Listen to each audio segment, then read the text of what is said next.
Suspend হয়ে গেলেন বিরোধী দলনেতা শুভেন্দু অধিকারী। 30 দিনের জন্য বিধানসভায় সাসপেন্ড। আরো 3 বিধায়ক সাসপেন্ড। এ নিয়ে তৈরি হয়েছে রাজনৈতিক তরজা। বিরোধী দলনেতা শুভেন্দু অধিকারী সহ 4 বিজেপি বিধায়ককে 30 দিনের জন্য বিধানসভা থেকে সাসপেন্ড। আর এ নিয়ে রাজ্য রাজনীতির হাওয়া গরম। বিজনেসকে আমরা অগ্রাহ্য করেছি, টুকরো টুকরো করেছি ছিঁড়ে, এবং আমরা সেটা উড়িয়ে দিয়ে 10 মিনিটের বিক্ষোভ করে বাইরে বেরিয়ে এসেছি। তারপরেই আগে থেকে সাজানো প্লট অনুযায়ী বিরোধী দলনেতাকে টার্গেট করে আমি ওয়েলে নেমেছি, কিন্তু বঙ্কিম ঘোষ বা অগ্নিমিত্রা পাল ওয়েলে নামেনি, তাদেরকেও সাসপেন্ড করা হয়েছে। আমাদের সরকারি কাগজগুলো যেগুলো আমাদের সরবরাহ করা হয়েছিল সেগুলো ছিঁড়ে আমার চেয়ারের দিকে ছুঁড়ে ছুঁড়ে মেরেছেন। এই আচরণটা সত্যি অত্যন্ত নিন্দনীয়। সেই মর্মে আজকে একটা মোশন এনেছেন আমাদের শ্রী নির্মল ঘোষ। ওদের এই আচরণের জন্য ওদের 30 দিন, আগামী 30 দিন বা সেশন শেষ হওয়া পর্যন্ত সাসপেন্ড করা হোক। সেটা আমরা ভোটে দিয়েছিলাম, এটা ক্যারেড হলো এবং accordingly they are suspended for 30 days. রাজ্যে সরস্বতী পুজোয় বাধা দেওয়া হয়েছে, এই অভিযোগে সোমবার বিধানসভায় মুলতবি প্রস্তাব আনেন বিজেপির মহিলা বিধায়করা।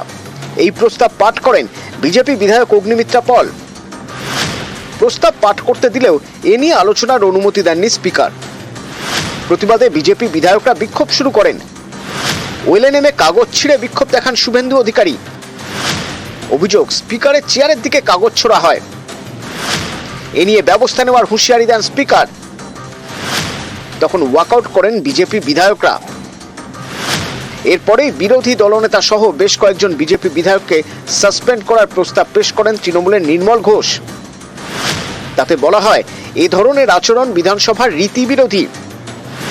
অধ্যক্ষের সঙ্গে এমন আচরণ করা যায় না। এই প্রস্তাবের ভিত্তিতে 30 দিনের জন্য বিধানসভা থেকে সাসপেন্ড করা হয় বিরোধী দলনেতা সহ 4 বিজেপি বিধায়ককে। শুভেন্দু অধিকারী ছাড়াও 30 দিনের জন্য সাসপেন্ড করা হয়েছে 3 বিজেপি বিধায়ককে। আসানসোল দক্ষিণের অগ্নিমিত্রা পল, চাকদার বঙ্কিম ঘোষ এবং গোঘাটের বিশ্বনাথ কারক। বিধানসভায় একটু আধটু বিক্ষোভ, চিৎকার চেঁচামেচি হয়েই থাকে। শুভেন্দু যেটা করলো বা তার লোকেরা যেটা করলো, সেটা স্পিকারের চেয়ারের দিকে ছুটে গিয়ে মানে হেঁটে গিয়ে কাগজগুলো ছুঁড়ে দিলেন ওনার দিকে। আজকে যে আচরণটা করলেন সে আচরণটা নিঃসন্দেহে খুবই অন্যায় কাজ বলে আমি মনে করি। সমস্ত মহিলা বিধায়করা আমরা একটি অ্যাডজর্নমেন্ট মোশন এনেছিলাম যে আজকে সারা পশ্চিমবঙ্গে আমরা দেখতে পাচ্ছি সরস্বতী পূজা করতে দেওয়া হচ্ছে না। আমাদের আলোচনা করতে দেয়নি, আমরা প্রতিবাদ করেছি সেখানে প্রায় 10 মিনিট, এবং আমাদের বিরোধী দলনেতার নেতৃত্বে আমরা ওয়াকআউট করেছি। মঙ্গলবার বিধানসভায় ভাষণ দেওয়ার কথা মুখ্যমন্ত্রীর। সাসপেন্ড হওয়ায় তখন কক্ষে থাকতে পারবেন না বিরোধী দলনেতা। নিউজ 18 বাংলা।